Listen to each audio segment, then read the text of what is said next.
কলা সাহিত্য সংস্কৃতি মঞ্চত দ্বিবাৰ্ষিক অধিৱেশন আছে কি কি অনুষ্ঠান ৰাখিছে আৰু কেনেধৰণৰ কাৰ্যসূচী?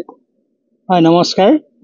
আমি দক্ষিণ কামৰূপ সাহিত্য কলা সংস্কৃতি মঞ্চ নামৰ এটা অনুষ্ঠান 2014 চনতে প্ৰতিষ্ঠা হৈছিল। আজি আহি আমাৰ পঞ্চম দ্বিবাৰ্ষিক অধিৱেশন এই বাটৰহাটৰ এইখন প্ৰাথমিক বিদ্যালয়ত অনুষ্ঠিত হৈছে। বিগত সময়ছোৱাত আমি এই অঞ্চলৰ সাহিত্য কলা সংস্কৃতিৰ ক্ষেত্ৰত আমি যিমানখিনি এটা NGO হিচাপে কাম কাজ কৰিব পাৰোঁ সেইখিনি কাম আমি কৰিবলৈ চেষ্টা কৰিছোঁ। তাৰে ভিতৰত আমি প্ৰকাশনৰ ওপৰত গুৰুত্ব দিছোঁ। আমাৰ এতিয়া আমাৰ মঞ্চৰ প্ৰকাশিত গ্ৰন্থ আছে আৰু বিভিন্ন কাৰ্যসূচী প্ৰতিযোগিতামূলক কাৰ্যসূচীও আছে। এইখিনি আমি কৰি আহি আছোঁ আৰু এই সময়ছোৱাৰ ভিতৰত এটা কাম কৰিছোঁ। আমি প্ৰতি বছৰে সাধনাশ্ৰী বঁটা নামে এটা বঁটা আমি ইয়াৰে যিখিনি অলপ দৰিদ্ৰ বা পিছপৰা কিন্তু সঁচা অৰ্থত শিল্পী তেওঁলোকক আমি এটা আৰ্থিক সাহায্য আৰু সাধনাশ্ৰী বঁটা নামে এটা বঁটা দি আহিছোঁ। এইবুলিও তেনেকুৱাকৈ দুগৰাকী বঁটা দিয়া হ'ব।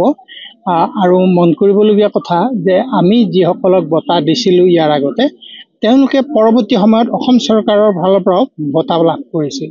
গতিকে আমি তেওঁলোকক সেইখিনি ক্ষেত্ৰত অলপ উলিয়াই আনি আমি ভাবিছোঁ যে আমি তেওঁলোকক অকণমান প্ৰকাশৰ ক্ষেত্ৰত সহায় কৰিছোঁ আৰু আমাৰো এটা NGO হিচাপে এটা সৰু মঞ্চ হিচাপে আমাৰো সেইখিনিয়ে আশা। কিন্তু অদূৰ ভৱিষ্যতে আমি আশা ৰাখিছোঁ ইয়াৰ যিখিনি বিশেষকৈ পৰম্পৰাগত যিখিনি কৃষ্টি বা সংস্কৃতি এইখিনিৰ ওপৰত আমি অলপ বেছি গুৰুত্ব দিছোঁ। গতিকে দক্ষিণ কামৰূপ মানে হ'ল সংস্কৃতিৰ এটা অন্যতম ভঁৰাল। ইয়াত যিমানবিলাক কৃষ্টি সংস্কৃতি আছে ঐতিহ্য পৰম্পৰাৰ ওপৰত আছে আৰু ইয়াৰ যিখিনি ইতিহাস সামাজিক যিখিনি ইতিহাস এই ইতিহাসো বহুতখিনি ভাল ইতিহাস। গতিকে আমি গোটেইবিলাক কৰিব নোৱাৰোঁ কিন্তু আমি পৰ্যায়ক্ৰমে এইবিলাক কৰি চাবলৈ যাম।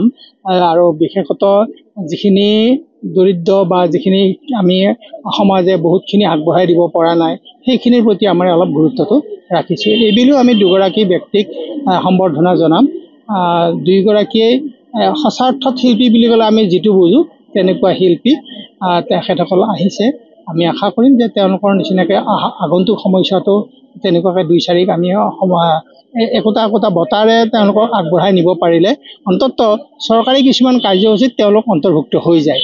আৰু আমি যিখিনি পইচা বা দি দিওঁ অৰ্থনৈতিক সাহাৰ্য দিয়ে এইটো তেনেই একেবাৰে কম।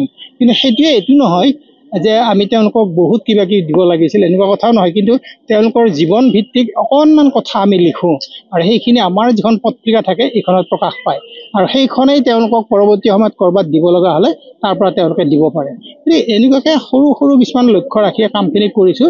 কিন্তু ভাল লাগে যে ইয়াতে পুৰুষ মহিলা ধনী দুখীয়াৰ কোনো কথা নাই আৰু সৰু বৰ ডাঙৰ কোনো কথা নাই। সকলোৱে আহি এখন শিল্পীৰ মঞ্চ হিচাপে ইয়াতে লগ লাগে, সেইটোৱে ভাল লাগে।